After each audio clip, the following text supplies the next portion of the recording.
tikulandireni makosana mwezi umene watsopano tikaona tuchithoze chimene chikusewera pasikini pa topo adona amenewo zina lawo amadziwika kuti Nyuma Saidi. Pamene tikuyankhula pano ndekuti ni malemo imfa yawoto yabwera modzidzimutsa komanso momvetsa chisoni kwambiri. Iwo atu achita kuphedwa ndi boyfriend wawo kandi kuti ndi mwamuna wawo choncho yake zikumveka zonoti inakula inali nsanje inatu koma zakhani mafunso kuti kodi zakhala bwanji chachitika chenicheni ndi chani ayendetto makosana kani ndona kuti adona amenewo amakhala ku Lilongwe kumene nawo kumadziwika zonena kuti kwaponda mali tikupeza kuti kwamene amakhala ku Lilongwe kwaponda mali ndera kudziwa bwinobwino kumene kwamene samakutsata ndi pamalo pena pake pali ka trading center choncho ndekuti kali mphepete mwa msewu wopita chakumitunduku.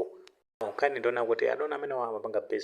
business yake ndona kuti anali nditi kwa shopo kumene amagulitsa zakumwezi zolezeresa ndeti madziwa kale kuti malo ogulitsa amowa amene amakonda kupezeka pamenepo ndekuti amakhala zoti ndi azibambo. Nawo adona amenewa anali ndi boyfriend wawo kandi anali ngati husband I don't know komano zake zimwe zamveka motero yoncho ndezikuona kuti pena pake ngati amadzakhala limodzi kaya amachita kuyenderana. Nkhani imene inavuta kwambiri inayona kuti ada amenewa anali ansanje kwambiri amene chithunzi chawo tikuchiona chikuyenda pasikini pa tutupo amenewa amachita nsanje makamaka pa shopu ya adonawo pakakhala zonoti pali anthu ambiri ochuluka ndikuti azibambo samagwira mtima amapeza kuti nthawi zambiri pali kusemphana chani akapita pa shopu pamenepo ndezikuoneka kunoti dzana olowa anapita ndekuti pa shopu ya mkazi wawo atamupeza ndekuti pali makastomers ambiri achizibambo ndi umene zimakhalira pamalo omweramowa pamapeza kuti pali zambiri zochitika chani ndi adawa zikuona kuti nsanjeso inakula kwambiri ndikuyamba kumpanga confront mkazi wawo uja ndi pamenepo kuona kuti mkangano unakula. After kukula kwa mkangano anapeza zoti anthu amene ali pamenepo panga cool down ndikuti pressure imene inali pamenepo kuchoka pamenepo ndikuti ataja anapeza zoti achoka pamenepo ndikuti amangona ngati anthu onkhani ndikuti yathira pomwepo osazoti adaja ndikuti anali ndi mkwiyo osati masewera kuchoka pamenepo ndikuti mkazi uja anapitiriza kupanga business yake ndikuti madzulo wanyamuka ulendo kupita ku nyumba adaja anakapeza ali kuti ali ku nyumba kuja kuwafunsa ziwiri zitatu ndikuti khangati mkangano ujaso ndikuti unayambanso kupitirira kumeneko ndeto zikuoneka kunoti mkangano umene umachitikira nyumba which ndoti zinavuta kuti maneba apange intervene ndi after pamenepo pono anapeza kuti mkati mwa mkangano umene uja adawa kunazo ndoti anaphwanya botolo la mowa ndikuti kumbaya mkaziyo pa khosi ndi after kumbaya ati anambaya maulendo awiri kera mkazi uja anagwa pasi kugwa pasi adaja kuzampanga cheki mkazi akuona kuti sakupanganso respond meaning to say kuti watani wamwalira adaja basi atazoti apa ndi alakwa anawazika pamenepo moti pali tikunena pano ndikuti athawa sakudziwa kuti ali kuti zikumveka kuti apolisi ndithu ayamba kuchita kafukufuku sakasakatu mkulu amene kuti amumbwandire ndi cholinga kuti akankhe mlandu ndi manebazi pamenepo anatenga mkaziyo kuthamanga naye kupita ku chipatala ku Central ku Lilongwe kumeneko madotolo anangowauza zoti munthu uyu ndikuti mwabweresa atamwalira kale andi mmene zikumvekera zonoti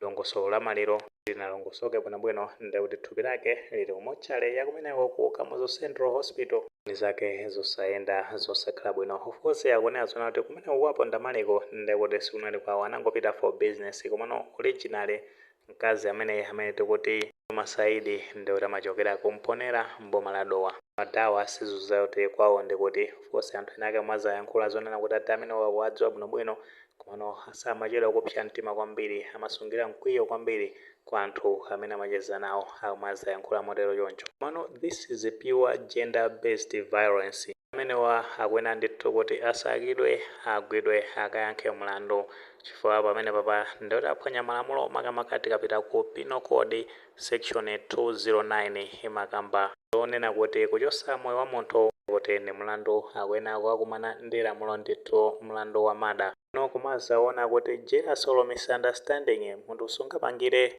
self legal justification papa amene zakhalira mozachita kuoneseratu kuti ada amenewa amasowa emotional komanso communication control kuwa jealous komanso anger imene inali mwa adawa bwera zikuona kuti amazifira insecure issues ngati amenewa munthu umafunika uzikhala ndi emotional intelligence komanso conflict resolution chifukwa apanga handle mofoira mapiro ake zimazakhala ngati zimenezi kuweza zoti munthu wamuchosera nzako moyo, zinthu zonena kuti zinakatha kupewedwa bwinobwino. So anthu we need to move away from toxic relationships. Anthu oti matha kumaona ma red signs yakomana kumapanga ignore, kumapeto ake zimazuza kuti munthu wakaluza moyo ngati mene zakhaliramo. Nthawi zambiri timaona zinthu ngati zimene zikumachitika. Adamino asamene akuchosa moyo wa munthu chifukwa chanoti munthu amene amapanga business ndi kuti kaya ali kwa shopo kumazapanga no equity ndi fidelity. So ma gender violence ngati amene tikaona ndi kwabwino kupanga ripoti kandi ati kaya kwa manebazi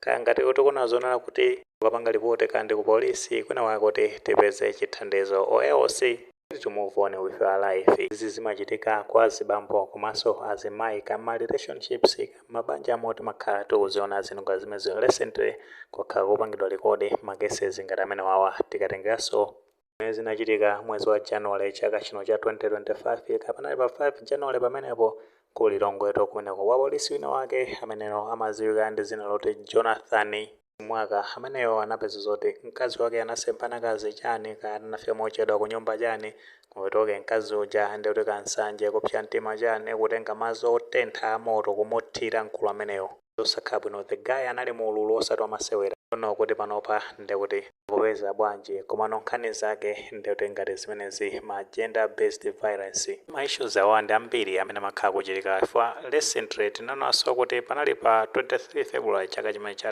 2026 itha kunena zona kuti pangodusa chabeka masiku 6 chani asungu a polisi anamanganso Asinoya Faidoni ha zaka 24 nkhani yake anapha girlfriend wawo wa zaka 20 ameneyotu anali Naya Nairone zina lake linali limeneyo mpaka nakupeza zoti adamupha kutenga thupi lake ukaliponya muchimbudzi cha open kumene koko nyumba no kumene iyeyo amakhala and then makolo ake atamba kumfufuza ndi pamene awazapeza zoti kumapeto kwake thupi lake lakapezeka mu toilet imeneyo. So sinaso ndija yakukasungu komweko kumene unapeza zoti adani ake kanasemphana zichani ndi mkazi wawo and then mkazi ujano basi kukwiya ndi kuti wammenya ndi hamala tawo nkuwapha